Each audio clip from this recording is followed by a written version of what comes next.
Hello everyone. Okay, in this video, we will set up the SignalR Hub and client-side methods. Okay, so let's see.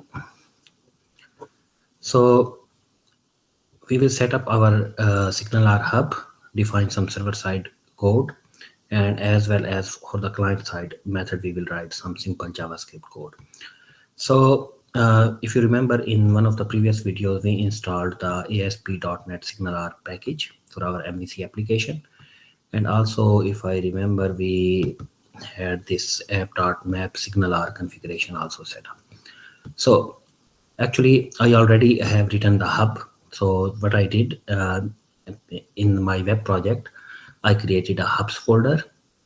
And inside the hub folder, I create a simple class named it communication hub.cs. Let's see.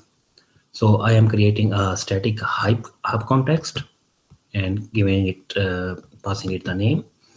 And this hub contains two messages. One is the static method and one is the void method. You can have as many as method you want as per your requirement. So this message, push message to all client. I am passing a message and then calling this clients, all clients, add message to all clients. What this method is, we will come back to this one. So we are calling this method like that. So this hub enabled us to send calling the client side method.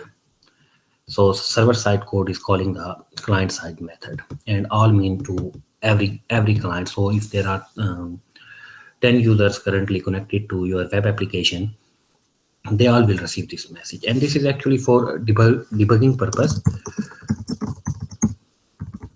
You definitely would like to send message to all clients or some message to specific client. To send message to specific client, the syntax is like that: clients instead of all, we are mentioning the client and passing the connection ID. This connection ID we are passing to this method and add message to client. So I have two methods. One is sending to all clients and one is to specific client. And this overload, I have written the message and passing the CSS class. You can pass as many as parameter you like, up to you. But the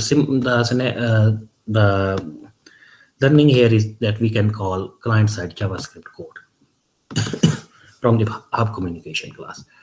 So currently, I only need these two methods here. So on the client side, for our JavaScript code, when you install the SignalR Nougat package, you will find scripts here. In scripts, jQuery SignalR my current version is 2.2.1.min.js. So what I did, simply I just came here in my layout and I add this reference just after render section scripts. I add this link to this one, and then there is a proxy class generated, and you have to give it this specific path for your web application. Just add this line as it is. And these two are will set up our basic communication mechanism which SignalR use. And you can have look on the official SignalR library. You will find all the information that what these hubs are, what these specific methods are, and how to set up this your given scenario.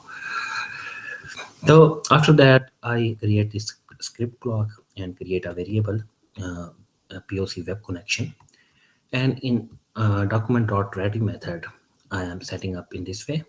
This all explanation is there on official website. So we are creating a proxy of our communication hub. And what is our communication hub? See the naming convention. This is starting with small, and this one is communication hub. So this is our server side class, which is presented here in this manner to our client side code. So then I define these two methods: client side method, add message to all clients, add message to client. If you remember, see this same convention: add message to all clients, add message to clients method. So these methods are calling this JavaScript code. And then what I did, actually, I just went to Toaster, and I have only this Toaster JavaScript CDN I am using. You can download it, Nougat package, and reference it from your website application, but I'm just using this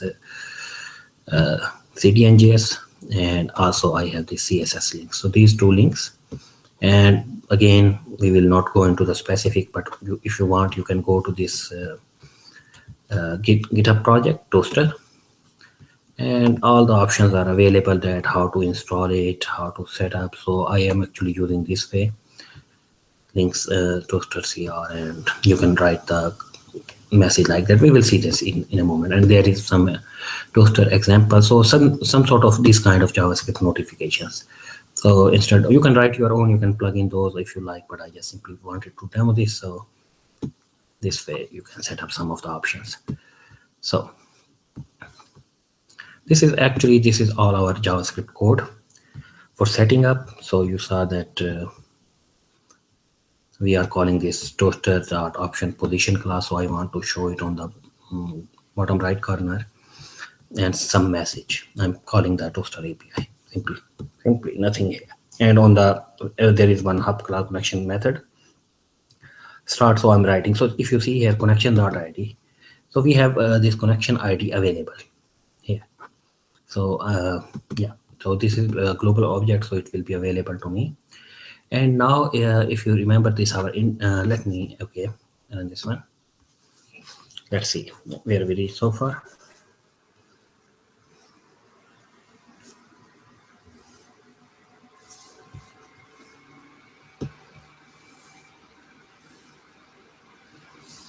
So what happened actually, 2 plus 9, I enter some expression and I click this execute button.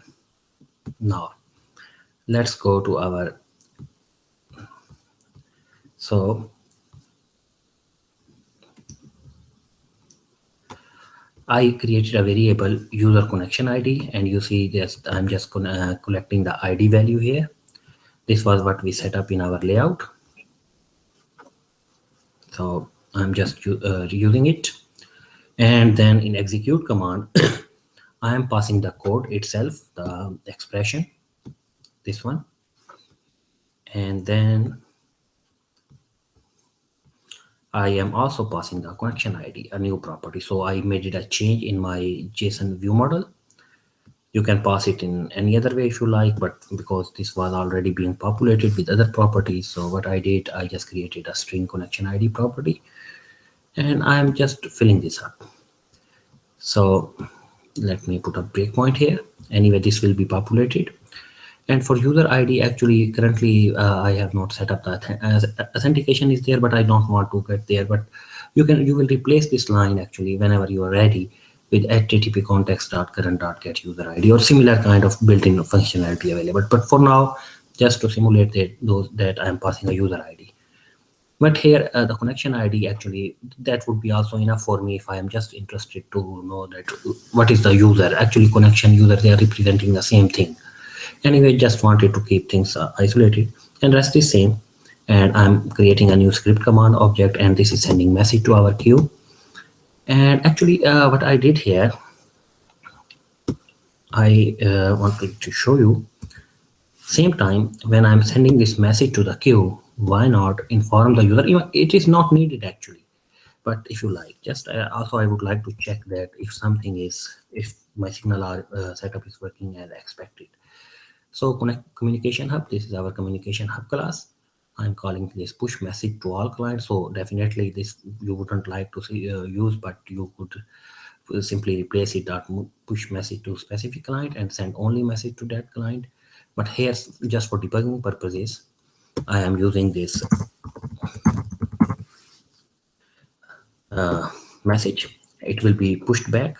So let's go to push message to all clients. If I go to this, go to definition, and if this is the same method which we were talking about earlier. So this method will be called, and we definitely should be able to see a toaster message. And of course, this one then will be moved to the queue, and we will come back to that part later. Let's see. Okay, so queue helper send script to code, and actually there is small change. Let's go through this one as well. I have actually removed the reference to my scripting engine class totally from my web application. And actually in this service class, script service class, And this one here, and this is actually queue helper, but let me script processing service. This execute process, which is internally called when the service is started, we are calling this execute process method. And this execute process method is then I am calling this evaluate script. And if you remember, the script manager.execute command, which was actually in our MVC application, is moved here now. So this is now service is calling this manager class and passing this one, getting back the result. And currently we are just writing it to the console. So our service is still not sending a message to our web application. This we will set up later, but currently I just set up this one so we can see the result somehow on the console, and our message same time are being consumed as well. So this is the change here in the service part. Quickly showed you. So if I just let me do one thing, I would like to run this service in the background. So from the web application we will be sending the messages, and for now we will be monitoring one thing, that our this method is being called. So this is our web application is calling the SignalR hub class communication hub, and same time sending message to queue. So we will see a small notification that it is sending code to the service, and in service class we are just processing it via that simple change which we saw earlier, and writing some message to console. This is this will be our today's task. So I definitely would like to go to this folder.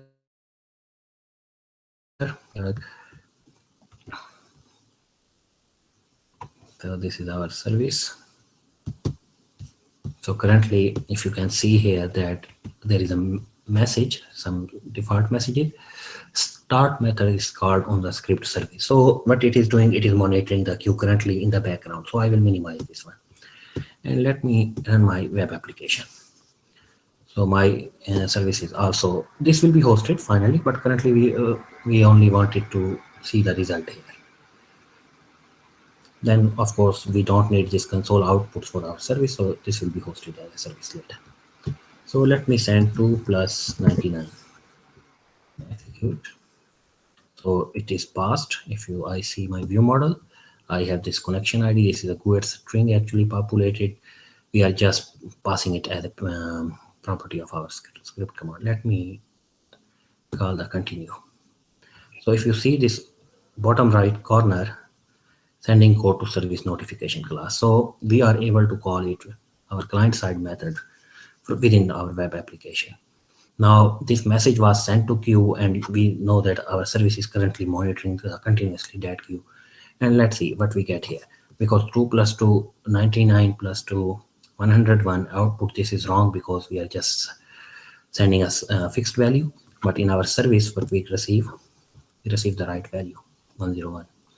So that will be the idea, that from the service currently as we are consoling it output, we will send message to this web application and we will update this output from our service result, or maybe via toaster. Then we don't need this output at all. We will show messages here. Up to you how you want to display it, but that is what we will be doing in the next service. So I think this demo is finished because our push message to all clients is working. So let me just upload, try, send messages. And actually, just on a lighter note, here I'm just passing a value. Let me remove this breakpoint as well. And we will simply see this message, sending code to service. And in our service console, I'm seeing that I'm getting the 3221. But actually, the Roseland itself, which I am using, is very cool technology from Microsoft. And here, not only the simple expression, let me show you a little bit complex one.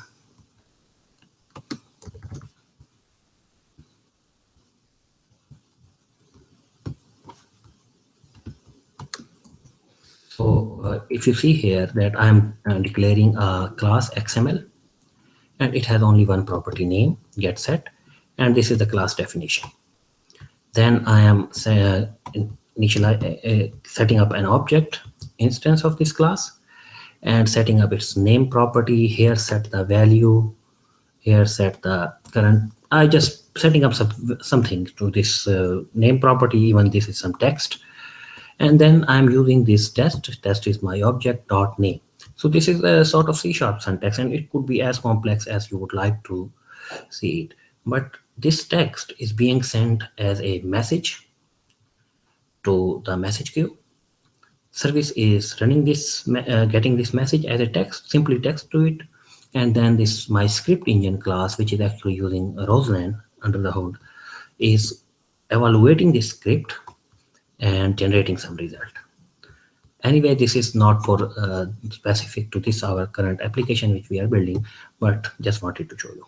So if I click execute method, this message is still opening, and let's see our console application. I was successfully able to parse it. So date time value is set up here. So thank you guys for watching this one. See you next time. Bye bye.